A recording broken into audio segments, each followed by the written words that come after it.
네, 고성구 칼럼입니다. 포스코 최정우 사단을 전면 수사 사법 처리하라. 네, 오늘 언론에서 보도된 최정우 사단의 행태를 보면 여러분들 정말 기가 막혀서 말이 잘 안 나오실 거예요. 21세기 대한민국에 황제들이 있었네. 황제들이 있었네. 이거는 흡혈귀 수준들이 아니에요. 우선 무슨 일이 그동안 있었는지 포스코 홀딩스라는 이 포스코의 제일 센 기구죠. 지주회사죠. 예, 이사회, 캐나다에서 있었던 그 이사회 모습을 잠깐 제가 여러분께 전해드리겠습니다. 최정우를 비롯한, 최정우가 포함된 거예요. 최정우를 비롯한 포스코 홀딩스 이사회, 작년 8월에 5박 7일간 캐나다에 가서 이사회를 열었어요. 이 해외 이사회는 대부분의 대기업에서 가끔씩 합니다. 할 때는 처음에 발상은 해외의 사업 현장들이 있잖아요. 해외 사업 현장을 직접 보고 이 사회이사들이 포함된 이사회니까 이 회사가 실제로 어떻게 돌아가는지를 현장에서 체험하고 그리고 그 자리에서 회사의 주요 결정을 하는 이사회를 개최하는 게 어떻겠느냐, 이런 취지로 시작이 됐어요. 그런데 곧바로 해외에 데리고 나가서 술편 마시고 맛있는 거 먹이고 관광시키는 이런 이 사회이사 접대용 이사회로 전락해버렸어요.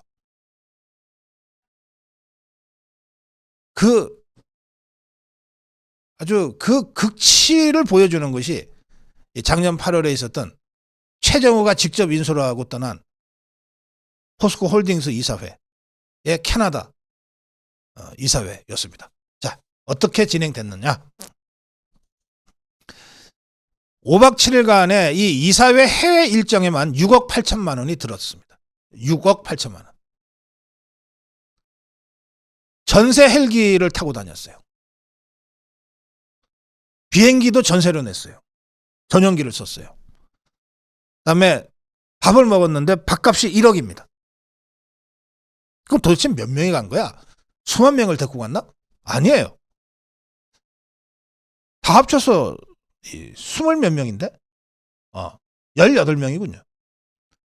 이사가 최정우를 포함해서 이사가 12명. 그리고 이 사람들 수발하느라고, 뒷바라지 하느라고 쫓아간 포스코 홀딩스 직원이 4명. 그래서 모두 16명이 5박 7일간 캐나다에 갔다 왔는데 6억 8천만 원을 썼어요. 도대체 어떻게 이 돈을 쓰지? 자,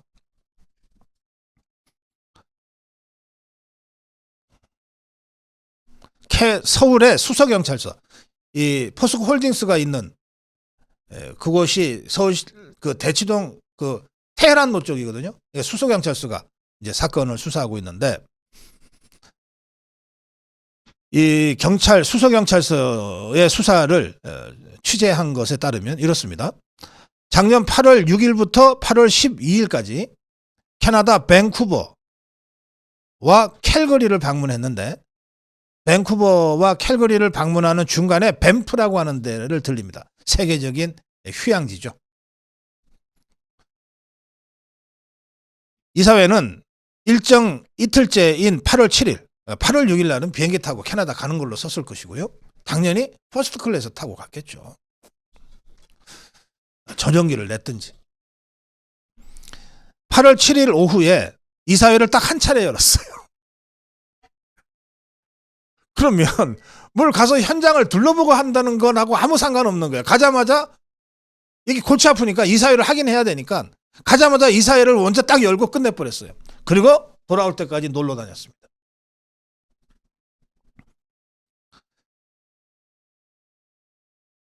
자, 5일 동안 캐나다에서 머물렀는데 전부 5성급 호텔, 1인당 하루 평균 175만 원짜리 방을 썼답니다. 175만 원이니까 5성급 호텔에서도 가장 좋은 스위트룸을 아마 썼을 거예요. 한 명당. 거기서 뭘 했는지 모르겠어요. 이 16명이 밥 먹는 값으로 총 1억 원을 지출했는데 이사회 딱 한 차례 열린 이사회가 열렸던 8월 7일 저녁에는 밴쿠버 시내에 미슐랭이 붙은 중국 식당에서 총 2,200만 원을 먹어치웠습니다. 완전 불가사리들이야. 그중에 1,070만 원이 술값이에요. 근데 이게 미슐랭 식당에서 무슨 폭탄주 돌렸을 것 같지는 않고 이게 무슨 술값이 1,070만 원이야? 봤더니 한 병에 수백만 원 하는 샤또 마고라고 하는 최고급 프랑스 와인을 먹어치웠다고 합니다. 저는 이거 본 적이 없어요.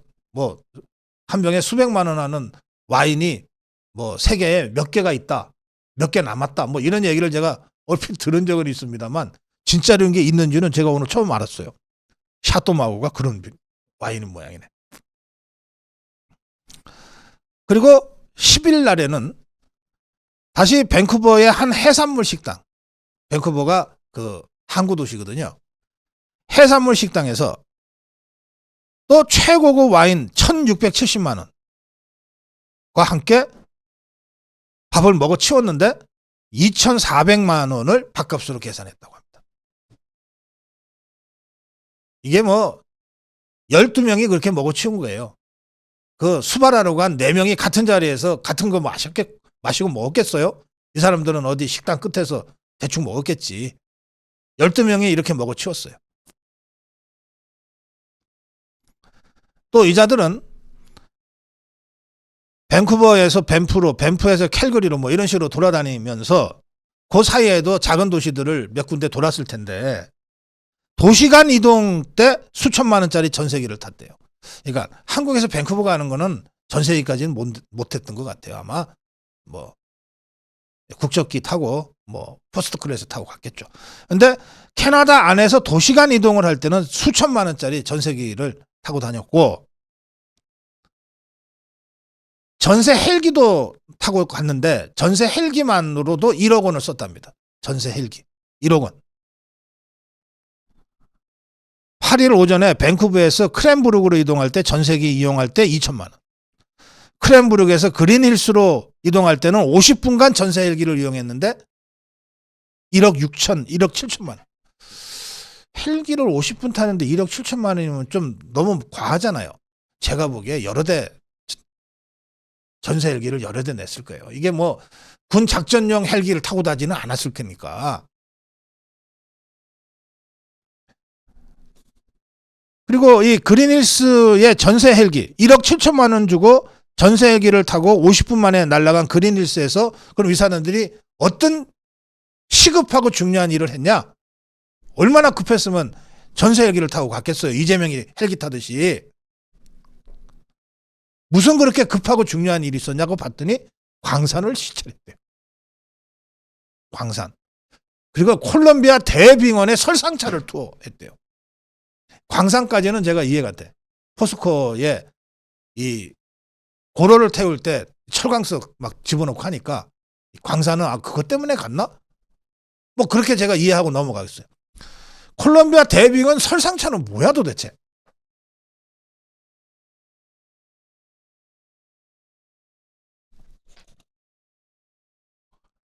골프를 2차례 쳤는데 2차례 골프 친 비용만 985만 원 들었다고 하니까 이게 12명이 가서 뭐 4팀으로 짰는지 5팀으로 짰는지 뭐 그래도 너무 비싸게 나오거든요. 이게 미국이나 캐나다는 골프 비용이 이렇게 비싸지 않은데 거의 골프장을 전세 내서 쳤나 싶을 정도입니다.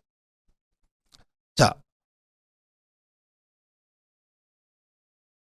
이 자들이 이렇게 그 정말 황제 투어를 하면서 황제 대접을 받았어요. 이 이사회 비용이 밴쿠버 이사회 비용이 그래서 모두 6억 8천만 원이 나온 겁니다. 그럼 이거를 포스코 홀딩스 이사회니까 포스코 홀딩스가 집행을 해야죠. 아무리 그 도둑질을 해도 그 돈은 어쨌든 포스코 홀딩스가 내야 되는 거 아니에요. 그런데 이걸 굳이 자회사인 포스코하고 포스칸이라고 하는 곳에서 절반씩 나눠서 냈어요. 포스코 홀딩스도 절반 내고 나머지 자회사가 절반 내고. 왜 이랬을까? 돈이 없어서 그랬나? 아니죠. 왜 그랬을까요? 이게 5박 7일 동안 캐나다 갔다 온 비용으로 6억 8천만 원은 자기들이 생각해도 이게 너무 많거든. 그러니까 3억 5천만 원만 썼다고 분식회계 한 거예요. 근데 돈은 나가야 되니까 자회사에다 또 넘긴 거예요. 업계 관계자는 통상적인 경영 활동을 벗어나는 과도한 비용이라서 회계 처리가 어려워서 아마 나눠서 결제한 것 아닌가 생각된다. 이 얘기는 뭐냐면 포스코만 이렇겠느냐. 딴 데도 비슷한 수법을 썼다는 뜻입니다. 자, 이자들이 시점이 작년 8월입니다. 최정우가 한 번 더 해먹겠다고 본격적으로 나섰던 그 시점이에요.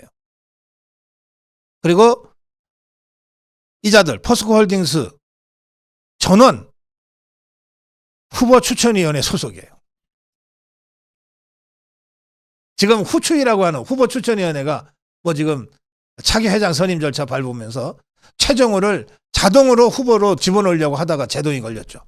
그래서 최정우가 자기는 사퇴하겠다고 했는데 그 최정우가 왜 이자들을 데리고 이 초호합한 황제 여행을 갔다 왔을까? 직접 바로 이자들이 저는 후보 추천위원회 이사들인 거예요.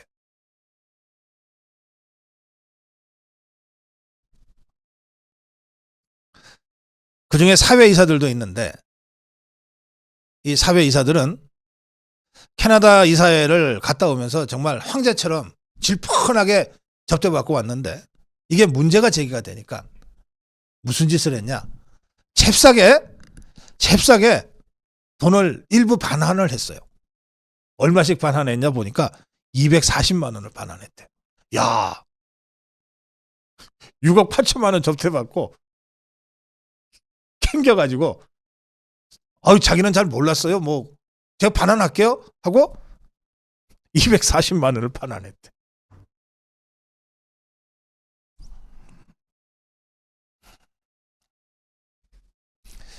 이 후보 추천위원회가 지금 포스코 차기 회장 추천 절차를 밟고 있습니다. 아시아투데이는 윤곽 드러나는 포스코 차기 회장 롱리스트 뭐 수십 명을 가지고 8명으로 지금 냈는데 8명이 누군지는 지금 공개를 안 하고 있어요. 다만 여기에 최정우가 포함되지 않았다고 하는 것만 후추위가 공식 발표를 했거든요. 그래서 이제 추정 짐작해서 이제 취재를 하고 있는데 여기에 이 아시아투데이 기사입니다. 여기에 보면 4명의 이름이 나옵니다. 구체적으로 4명이 아니라 6명이 나오네요. 7명이 나오네요. 뭐 거의 다 나오네. 그런데 장인화, 황은년, 권영수, 김학동, 유병옥, 김지용, 정탁 뭐 이런 사람들의 이름이 이 아시아투데이의 취재망에 잡힌 이름들입니다.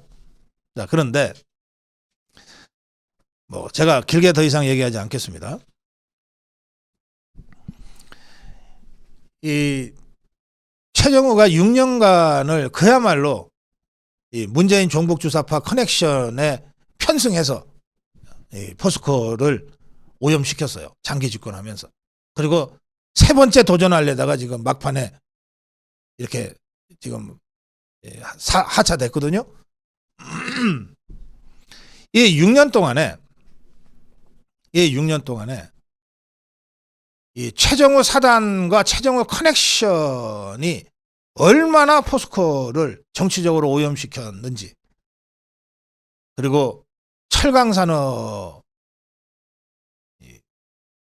산업의 쌀인 철강을 생산하는 이 포스코의 경쟁력을 약화시켰는지는 뭐 이루 말할 수 없는 수많은 사례가 있어요. 그래서 차기 회장과 관련해서는 첫째, 최정우를 내세운 종북주사파 커넥션을 완전히 끊어내야 된다는 겁니다. 그걸 끊어낼 수 있는 사람이 차기 회장이 돼야 되는 거예요. 이게 제일 중요해요. 그런데 여러분, 이게 최정우가 6년 동안 종북주사파 정권의 비호를 받아가면서 온갖 황제 접대 해가면서 구축한 커넥션이에요. 이 뿌리가 얼마나 깊겠습니까? 그러니까 어설프게 외부에서 누가 들어가서는 이 커넥션을 파악도 못해요. 이렇게 커넥션에 포섭됐던 자들이 누군가 새로 올 것 같다 그러면 그 사람 바로 에워싸지 않겠어요? 혁신하려면, 쇄신하려면 이 최정우 커넥션, 종북주사파 커넥션을 완전히 끊어내려면 포스코를 바닥부터 세세히 잘 아는 사람이 들어가서 수술을 해야 돼요. 통상적으로 수술하려면 외부에서 투입한다 모두 얘기하는데, 그래가지고서는 어설프게 몇 군데 그냥 흉내 좀 내다가 그만두는 거예요. 바로 포위당하니까. 포스코를 저 바닥에서부터 세세하게 잘 아는 사람, 그러면서 최정우 사단, 종북주사파 커넥션에 오염되지 않은 사람을 우리가 찾아내야 되는 거예요. 그 사람에게 포스코의 차기 경영권을 맡기고 정권을 줘야 포스코를, 이 종북주사파 커넥션을 끊어낼 수 있어요. 그리고 포스코를 다시 살릴 수가 있어요. 이게 제일 중요합니다. 두 번째는 제가 여러 차례 말씀드렸습니다만 포스코는 다른 기업하고 달라요. 박정희 대통령 그리고 박태정 회장의 철강 보국이라고 하는 그 창사 이념으로 여기까지 버텨온 거예요. 대청구권 자금으로 공장을 만들었어요. 그래서 우리 근대화 산업화 과정에서 정말 제조업의 쌀에 해당되는 철강을 전략적으로 공급해 왔던 거예요. 그 역할은 앞으로도 계속 돼야 돼요.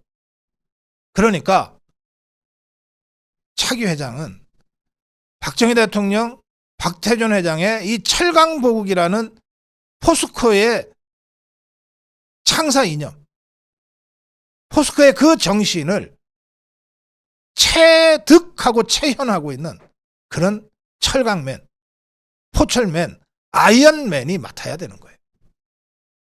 철도 모르는 최정우한테 맡겨놓으니까 6년 동안 이렇게 망가진 거예요. 세 번째는 울산, 현대. 울산에 가면 현대자동차, 현대중공업이 있어요. 울산 시민들과 현대는 거의 한 몸이에요. 마찬가지로 포항 그러면 포철, 포항과 포철은 그야말로 한 몸이에요.